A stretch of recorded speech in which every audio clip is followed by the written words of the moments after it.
하늘의 말씀 봅니다.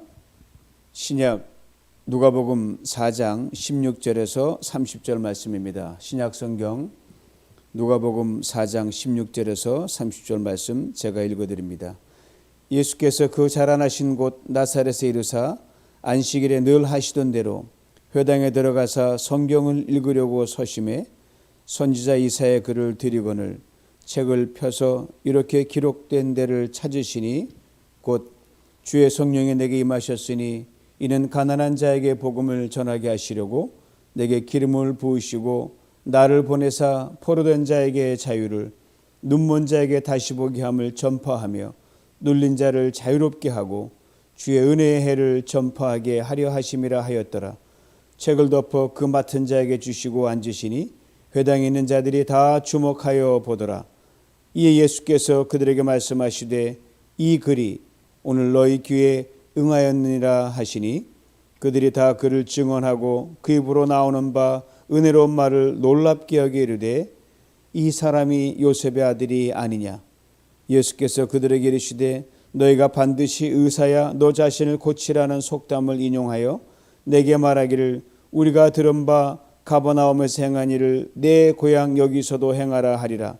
또 이르시되 내가 진실로 너에게 이르노니 선지자가 고향에서는 환영을 받는 자가 없느니라. 내가 참으로 너에게 이르노니 엘리야 시대 하늘이 3년 6개월간 닫히어 온 땅에 큰 흉년이 들었을 때에 이스라엘에 많은 과부가 있었으되 엘리야가 그중 한 사람에게도 보내심을 받지 않고 오직 시돈 땅에 있는 사렙다의 한 과부에게 뿐이었으며 또 선지자 엘리사 때 이스라엘에 많은 나병 환자가 있었으되 그 중에 한 사람도 깨끗함을 얻지 못하고 오직 수리아 사람 나아만 뿐이었느니라.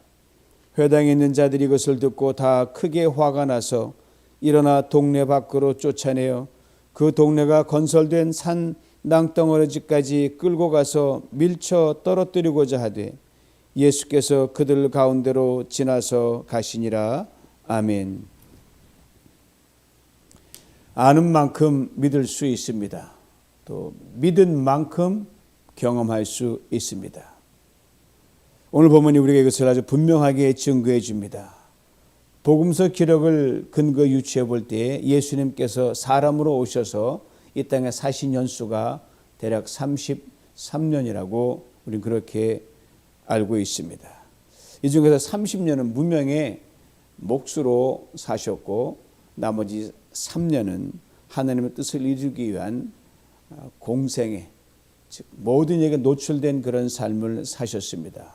이 공생의 기간 대부분을 팔레스타인 변방인 갈릴리를 중심으로 보내셨습니다.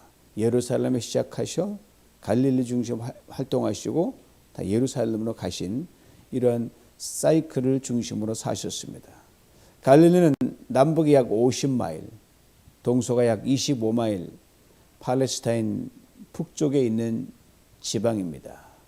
이름 자체가 빙두르다, 주변이다, 변방이란 그 뜻을 가지고 있습니다. 우리 이방 민족과 경계를 마주하고 있었기 때문에 쉴 틈 없이 그들의 침공을 받고 방어하고 그렇게 살았고, 그러니까 저 중심에 있는 사람들에게는 이단화 취급을 받았던 사람들이 갈릴리 사람들이었습니다. 오늘 본문에 예수님께서 이 변방인 갈릴리 여러 마을 중에서도 남쪽에 위치한 산골의 작은 마을인 나사렛에 가셨다고 말해줍니다. 16절 말씀이 이걸 증거합니다. 예수께서 그 자라나신 곳 나사렛에 이르사. 예수님이 베들레헴에서 태어나셨지만 얼마 안 돼 나사렛으로 오셔서 계속 지내셨기 때문에 실질적인 고향은 나사렛입니다. 그리고 한국을 떠나 미국 와서 이민 오래된 사람들은 이제 고향이 미국이 된 거와 마찬가지예요.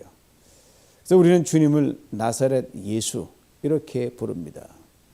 예수님의 고향 나사렛, 변방 갈릴리 중에서도 가장 변방에 위치한 산골 달동네입니다. 성령 요한복음이 나사렛이 얼마나 무명하고 사람의 주목을 받지 못했나 하는 것을 분명히 알려주는 대목이 요한복음 1장에 나오는데, 예수님의 제자 중 한 사람 빌립이 자기 친구인 나다나엘에게 예수를 증거하기 위해서 가서 말을 합니다. 우리가 모세와 이사야가 여러 선지자가 얘기한 메시아를 우리가 만났거든. 그분이 바로 나사렛 사람 요셉의 아들 예수야. 그러자 이 친구 나다나엘이 이렇게 불쑥 말을 내뱉습니다. 나사렛? 나사렛에서 무슨 선한 것이 날 수 있느냐. 그 말은 달동네에서 무슨 메시아가 나오겠냐 이 말이죠. 한 번도 내노라 하는 걸쭉한 인물이 나지도 않았던 그 마을에서 무슨 메시아는 메시아냐 이 말입니다. 정말 형편없었습니다. 바위돌이 많고 오간의 행렬이 서로 하나는 멈추고 비켜줘야 지나칠 수 있는 그렇게 좁은 길들만 있었습니다. 뭐 간간히 녹지가 나오기도 하지만 말라버린 양들과 소들이 풀을 뜯고 있는 이런 모습들이 간간히 노출되고 언덕에는 다 쓸어간 집들이 다닥다닥 붙어있는 그런 모습들이 바로 그 당시에 촌동네 나사렛이었습니다. 골짜기도 거의 없는 편이었어요. 있어봤자 작은 골짜기입니다. 동네 위로 보이는 그 언덕은 아주 가파릅니다. 그 다음은 낭떠러지예요. 샘물이 있지만 봄에만 물이 있고 여름에는 말라버립니다. 옛날엔 더 험악했을 것입니다. 마을 전체를 당시 합해봤자 한 200~300명 정도에 불과했습니다. 구약성경 그 어디에도 이 나사렛에 일체 언급이 없기에 잊혀진 마을이 바로 나사렛이요, 이름 없는 마을이 나사렛이었습니다. 그 바로 우리 예수님의 고향이었단 말입니다. 이곳에 예수님께서 6개월 내지 8개월의 공백을 깨고 다시 고향 마을로 돌아오셨어요. 무명의 목수의 아들이 아닌 하느님의 아들, 구원자 메시아로 오셨습니다. 마침 그때가 안식일이어서 회당에 들어가셔서 유대인의 규례대로 들어가셔서 예배 드리려고, 유대인들은 최소 몇 가지만 모이면 예배를 드립니다. 우리 한국 사람이 어디를 가든 디아스포라들이 교회를 세우는 것과 마찬가지예요.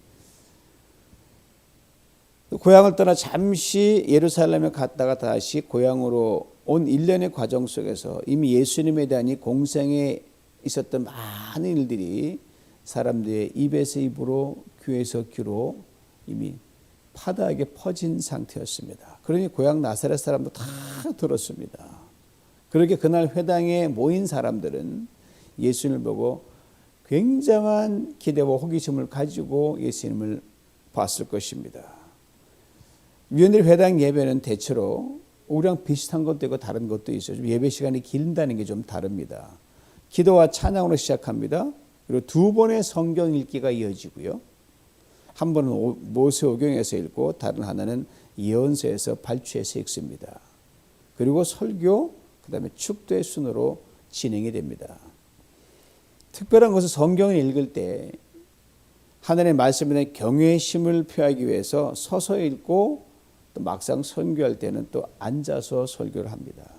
그래서 오늘 본문 16절과 20절에 예수님에 대해 각각 서심에 그리고 앉으시니라고 한 말이 그것을 말을 해줍니다. 예수님께 성경 읽으신 것이 기록된 복음서로 보면 오늘 본문이 유일합니다. 회당 예배는 늘 정해진 담당자들이 있기 때문에 그들에 의해서 진행이 됩니다. 때문에 예수님이 성경을 읽으셨다? 예외적인 걸로 보여집니다.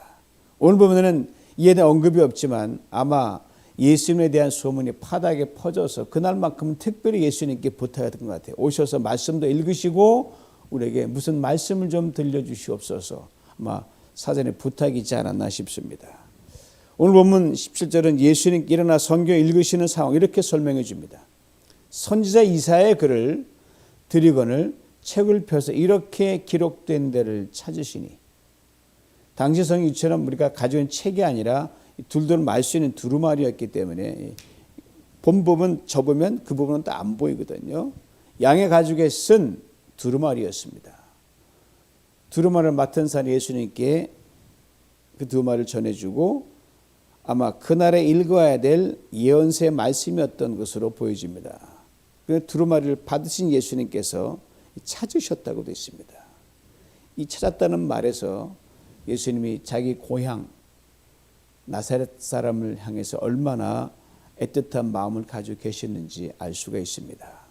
즉 그날 예수님께서 주님이 나사렛 고향 마을 사람들 함께 나누고 싶었던, 또 전하고 싶었던 그 구절을 의도적으로 찾으셨다는 것을 우리 짐작하게 해주기 때문입니다. 또 신방을 갈 때마다 동일한 말씀을 나눌 때도 있지만 어떤 각 가정마다 가면서 달리 말씀을 감동을 주실 때가 있어요. 그럼 그 말씀을 찾아서 쉐어하고 옵니다. 근데 예수님은 당연하셨겠죠. 실제로 예수님께서 생전의 공생의 기간 동안 고향 나사렛을 찾은 경우는 이후 2번에 불과했기 때문에 혹시 그때가 아마 고향을 찾은 마지막일 수도 있다 주님을 생각해서 아마 진지하게 그 말씀을 찾지 않으셨나 싶습니다. 빼곡하게 들은 그 하나님 말씀 가운데서 하나를 찾으시고 읽으신 말씀이 바로 오늘 본문 18절에서 19절 말씀입니다. 들어보세요. 주의 성령이 내게 임하셨으니 이는 가난한 자에게 복음을 전하게 하시려고 내게 기름을 부으시고 나를 보내사 포로된 자에게 자유를, 눈먼 자에게 다시 보게 함을 전파하며 눌린 자를 자유롭게 하고 주의 은혜의 해를 전파하게 하려 하심이라. 이 말씀은 구약 이사야 61장 1절로 2절 말씀을 그대로 누가가 인용한 겁니다. 이 말씀 예수님 오시기 전 수백 년 전에 오실 메시아에 대해 이사야 선지자가 예언해 놓은 말씀입니다. 즉 예수님 자신을 가리킨 말씀이죠. 수백 년 동안 약속의 말씀을 유대인들은 회당에서 들었고 읽었고 또 묵상했습니다. 때로는 제사장들에 의해서, 때로는 선지자들에 의해서, 그리고 회당에서 회당장과 서기관들에 의해서 그렇게 수도 없이 많이 반복되고 들려주고 읽혀졌던 말씀입니다. 그러나 이 말씀이 약속하고 있는 메시아에 의해서 직접 읽혀진 경우는 한 번도 없었습니다. 그러므로 나사렛 회당에서 당시 예수님께서 들려 읽으신 자신에 관한 말씀을 스스로 읽었을 때 그 묵직함과 그 경건함과 그 무게는 엄청났을 거라고 생각을 합니다. 작가가 자신의 글을 읽으니까 얼마나 정확하게 감정이입이 됐겠습니까?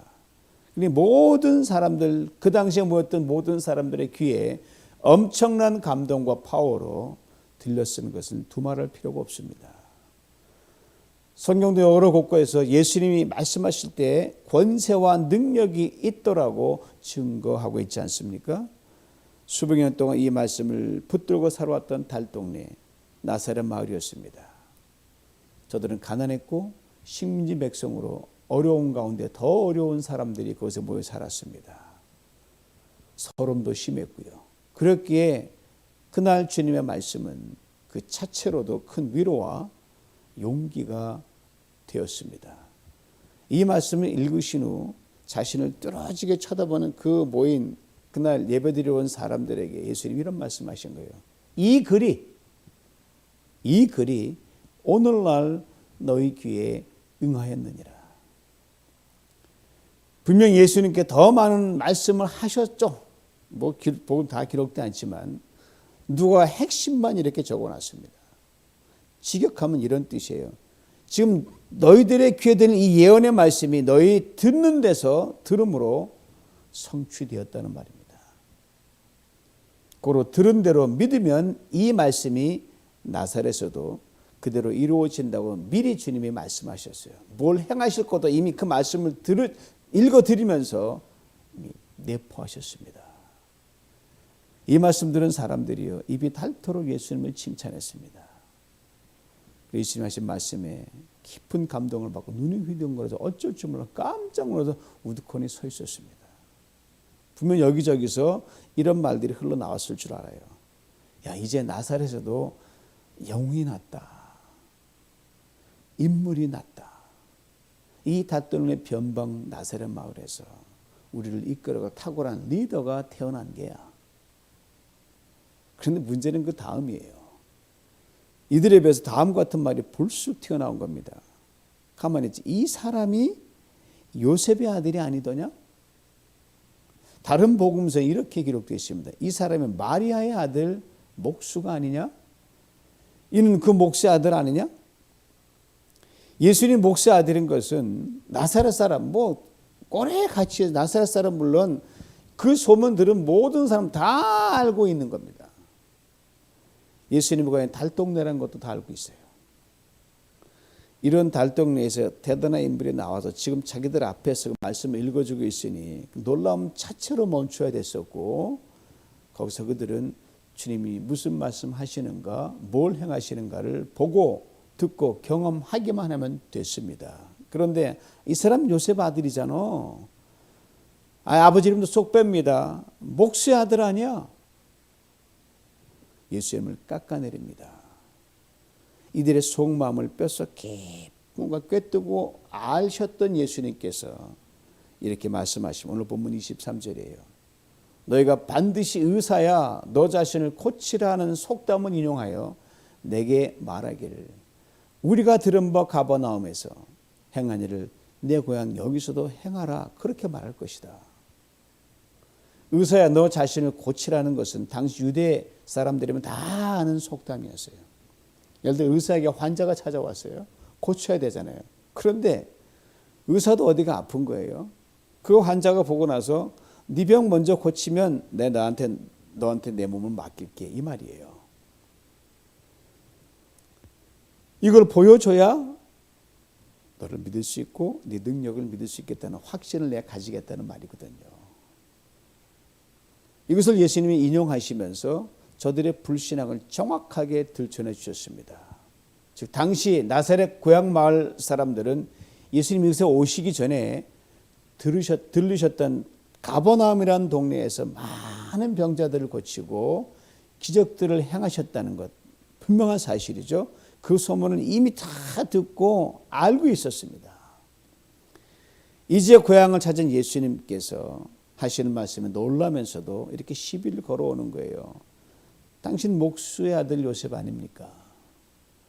아버지 따르다니면서 평생 대패질하고 못질하고 망치질하고 톱질만 하던 그 요셉, 이런 사람이 가버나움에서 병자들을 고치고 기적들을 행했다는 이상한 소문을 우리가 많이 들었어. 그런데 고향 마을로 가까이 오면서는 그런 소문이 들리지 않았습니다. 어찌 된 겁니까? 당신이 과연 그러한 능력과 기적을 행했는 권세를 가지고 있는지 보여줘야, 그러고 이 말을 해야 그 소문이 진짜는 걸 알 수 있지 않습니까? 이 말이에요. 이들의 그 심중을 깨뜨린 예수님께서 이렇게 말씀하십니다. 선지자가 고향에서는 환영을 받는 자가 없느니라. 그리고 성경 속의 두 인물을 들어서 저들을 일깨워 주려고 하셨습니다. 이들도 많이 너무너무 잘 알고 있는 두 사람이에요. 한 사람은 사렙다 과부고 다른 한 사람은 수리아 사람 나아만 장군이었습니다. 두 사람 다 이방인이었습니다. 이들의 입장에서 보면 변방에 정말 쳐다보지도 않았던 별 볼 일 없는 두 사람이었습니다. 이 두 사람에 대해 주님이 하신 말씀을 들어보세요. 너희들도 잘 알고 있지 않느냐?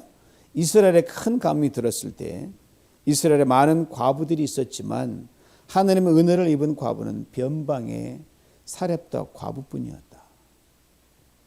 또한 이스라엘에 많은 문둥병 환자들이 있었지만 하나님의 은혜를 입은 문둥병 환자는 변방의 수리아 사람 나아만뿐이었다. 예수님의 말씀이 취지는 이겁니다. 이스라엘 전체는 물론 이 작은 나사렛 사람들은 너희도 사실 별 볼 일 없어. 달동네야, 변방 사람이야. 다를 바가 없어. 이 말씀이에요. 그런데 말입니다. 예수님 이 말씀을 듣고 이들이 어떻게 반응했는지 아십니까? 불신앙을 넘어서 이제는 폭도로 변하고 말았습니다. 이에 대해 오늘 본문 28절, 29절 이렇게 증거합니다. 회당에 있는 자들이 이것을 듣고 다 크게 화가 나서 일어나 동네 밖으로 쫓아내요. 그 동네가 건설된 산 꼭대기 낭떠러까지 몰고 가서 밀쳐 떨어뜨리고자 했다 했습니다. 예수님은 산꼭대로 몰고 올라가서 벼랑 끝에 밀어서 죽이려고 했다는 말입니다. 이유는 자신들을 이방인과 비교했다는 거예요. 예수님 당시 유대인들이 이방인들이 가지고 있었던 이 섬뜩할 정도로 무서운 편견이 있었는데, 편견이라기보단 다음과 같은 극단적인 모멸감과 무시감과 멸시감이었어요. 하나님이 이방인을 지으신 것은 뭐 딱 하나다. 지옥불에서 많은 사람 죄인들을 태우기 위해서 연료로 쓰려고 이방인들 지으셨다. 이 정도로 그들이 이방인에 대한 엄청난 멸시감을 가지고 있어요. 놀랍죠. 무섭죠. 변방 중에서도 변방. 달동네 중에서도 달동네 나사렛 고향 사람들, 이 정도니 어떻게 예수님을 받아들일 수 있어요? 예수님을 배척하고 말았습니다. 마가복음은 당시 나사렛 고향 마을 사람들 이렇게 예수님의 생각을 말해줍니다.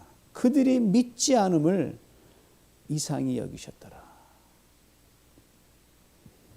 나사렛 고향 사람들은 예수 그리스도를 이미 소문으로 들어서 알고 있었습니다. 뜬 소문이 아니었습니다. 모르는 소문의 주인공들을 저들은 가서 만나기도 했습니다. 이제 예수가 나사렛에서 오신 거예요. 나사렛에서 무슨 선한 곳이 나오겠냐 할 정도로 정말 무명의 마을에 창조주 하나님이 오신 겁니다. 그냥 하늘에서 뚝 떨어진 분이 아니셨거든요.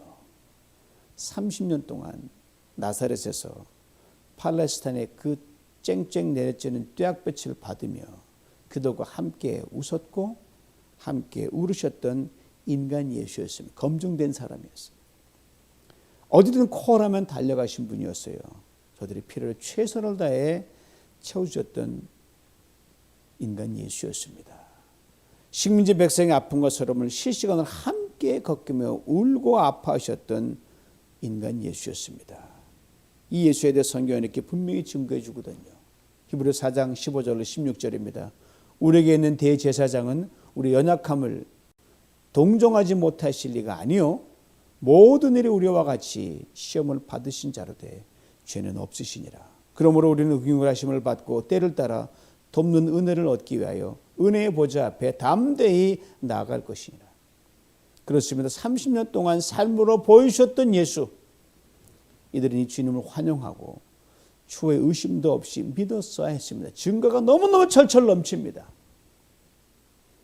이 예수가 고향 나사렛에서 행하실, 아니 그 어떤 다른 동네에서보다 더 많고 놀라운 일을 행하실 수 있도록 그들 삶의 중심에 그들은 모셔드려야 했습니다. 나사렛으로 옮겨진 하늘의 보좌인 예수 그리스도께서 그들은 겸손히 달려가 안겨야 했습니다. 그런데 이들은 예수를 죽이려고 동네 산 꼭대기로 몰고 갔어요. 오늘 본 마지막에 아주 의미심장한 대목이 나옵니다. 예수께서 그들 가운데로 지나서 가시니라. 벼랑 끝에서 워낙 많이 몰려오니까 피할 길이 없잖아요. 벼랑 끝이니까. 그럼 어떻게 날아가야 돼요. 벼랑 끝 하늘로 휙 날아올라 건너편 언덕으로 가셨어야 돼. 가실 수 있죠. 그러나 그러지 않으셨습니다. 30년 고향지기들로부터 받은 그 수모와 멸시를 생각하면 충분히 꼴보기 싫어 그럴 수도 있지만, 그런데 자신을 죽이려고 달려드는 이 물일조로 몸을 갑자기 돌리십니다. 유이 그 사이로 지나가십니다. 얼마나 놀라운 장면입니까? 자신들 틈으로 다시 몸을 돌려 지나는 예수 그리스도를 이들이 분명 손을 뻗어 잡으려고 난리를 쳤을 것 같아요. 아니 때로 몰려와서 잡아라 잡아라 하고 아우성을 쳤을 것 같아요. 그러나 손을 뻗어도 잡히지 않습니다. 때로 몰려와도 그들 손안에 들어오지 않습니다. 예수님께는 아무런 힘도 영향력 발휘할 수 없었습니다. 왜 그렇게 하셨을까요? 훗날 제가 천국까지 이 대목을 읽을 때마다 물어보고 싶은 대목입니다. 나름대로 이렇게 이해해 봅니다. 그래서 30년 동안 한솥에 밥을 먹고 동고동락했던 사람들 아니에요? 지금은 영 아닌 거예요. 도무지 믿지도 않고 환영하지도 않고 이제는 죽이려고 달려듭니다. 그러나 언젠가 예수님께서 무리들을 기이하게 팍 돌파하신 이 기적을 두고두고 보면 진짜 기적을 보여주셨거든요. 내가 이런 사람이다. 그걸 보면서 다시 나사렛 예수를 메시아로 알고 믿는 사람 되었으면 그런 간절한 기도와 바람으로 그들 눈앞에서 기이한 기적을 행하시며 그들을 돌파하셨습니다. 사랑하는 성도 여러분, 여러분과 저 우리 모두의 삶의 자리 알고 보면 변방 달동네 나사렛에 불과합니다. 아무리 좋은 환경 집에 살더라도 잠시 동안 사는 움막집에 불과합니다. 이 누추한 우리의 나사렛에 주님이 지금 들어오시길 원하십니다. 들어오시 오늘 여러분과 저희 삶에서 또 기적을 행하시길 원하십니다. 놀라운 일을 행하시길 원하십니다. 그런데 우리 욕심이 너무 꽉 차 있어요. 우리 옛사람의 습성이 이 주님을 자꾸 벼랑 끝으로 저 한계상으로 내몰고 있지는 않은지 한번 돌아볼 수 있기를 원합니다. 이런 우리를 주님은 훌쩍 떠나지도 않으시고 우리가 다시 몸을 돌리십니다. 우리 삶의 한가운데를 지나가려고 하십니다. 당시 나사렛 고향 마을 사람들 이 주님 붙들지 못했습니다. 그러나 우리는 이 아침에 이 주님 다시 한번 꼭 붙들 수 있기를 원합니다. 그리고 2020년 한 해는 우리에게 매일매일 찾아오시는 이 나사렛 예수를 그 어떤 상황에서도 섭섭하게 하는 일이 없으면 좋겠습니다. 주님을 매일 더 알아가고 더 믿고 의지할 수 있기를 원합니다. 왜 나사렛 사람들이 예수를 못 붙들었을까? 뻔하죠. 몫으로만 알았기 때문에 그래. 안 만큼 믿을 수 있고 그 믿은 만큼 그들의 기적 행하니까 아무것도 행할 수 없었죠. 자기들의 필요를 채웠던 그 인간 몫으로 봤으니까 필요로만 그들은 예수를 봤습니다. 놀라운 기적을 행한 그 안에 있는 하나님 외에는 할 수 없기 때문에 나사렛 예수를 메시아로 그들은 모셔드릴 수가 없었습니다. 자기들은 목수단으로 모셨을 때는 예수님 아무 기적도 행할 수 없습니다. 목적으로 전존 줄 알았을 때 우리는 이런 실수를 되풀이해서는 안 될 줄 압니다. 그러므로 우리는 늘 이렇게 고백하며 하나님께 나아갈 수 있어야 됩니다. 주님, 당신이 내게 주신 구원이 가장 큰 기적입니다. 이 구원의 감격을 매일 새롭게 기억합니다. 고백합니다. 선언합니다. 내 삶의 주인으로 매일매일 인정합니다. 내게 그 어떤 엄청난 일이 일어나지 않더라도 이미 구원받은 그 자체로도 주님 당신은 나의 주인이시고 하나님 당신은 나의 목자십니다. 이 고백이 있을 때 주님은 우리 삶에 다시금 능력의 나사렛 예수로 임할 줄 믿습니다. 나사렛처럼 누추한 우리의 삶에 다 찾아오신 성령을 물붓듯 부으실 것입니다. 그리고 이렇게 우리에게 자유를 선포할 줄 믿습니다. 암에서 자유할지어다. 질병에서 자유할지어다. 옛 습관에서 자유할지어다. 모든 얽매는 유혹과 죄에서 자유할지어다. 오미크론에서 자유할지어다. 그렇습니다. 예수가 지금 큰 구원을 주신 그 주님께서 여러분과 저의 삶에 지금 오십니다. 능력으로 오십니다. 기적으로 오십니다. 이 주님을 붙들 때 놀라운 일이 여러분 삶에서 일어날 줄 믿습니다. 이 은혜를 매일 풍성히 받아 누리시길 주님의 이름으로 축원합니다. 기도합니다. 하나님 아버지, 많은 기적을 행하신 예수 그리스도, 그저 그분을 받아들이고 모시고 환영하면 그대로 그 기적이 그들에게 일어났음에도 불구하고 나사렛 고향 마을에 온 예수님, 처참하게 배신당하고 쫓김을 당한 주님이었습니다. 하나님, 이게 어디 2000년 전 나사렛 사람에게 해당하는 일이겠습니까? 오늘 우리 삶에서도 이멸의 큰 구원을 준 예수 그리스도, 그분 우리가 필요를 따라 주님을 중심에 모시고 안 모시고 했던 이 변덕스러운 우리의 모습을 다시금 발견합니다. 바뀐 새 2020년 한 해에는 하나님 어떤 일이 있더라도 하나님 주님 늘 찾아오셔서 내가 네 삶의 중심으로 들어온다는 그 주님의 음성을 듣는 가운데 오시옵소서. 능력으로 오시옵소서. 기적으로 오시옵소서. 내게 주신 큰 구원 위에 하나님, 내가 이렇게 아프고 내가 힘듭니다. 나를 도와주시옵소서. 겸손히 무릎을 꿇을 때 주님 능력으로 역사할 줄 믿사오니 이 주님 다시 우리 삶 가운데 예수로 구주로 하나님의 아들로 다시 임하사 우리와 함께 이 한 해를 동행하여 주시옵소서. 예수님의 이름으로 기도하옵나이다. 아멘.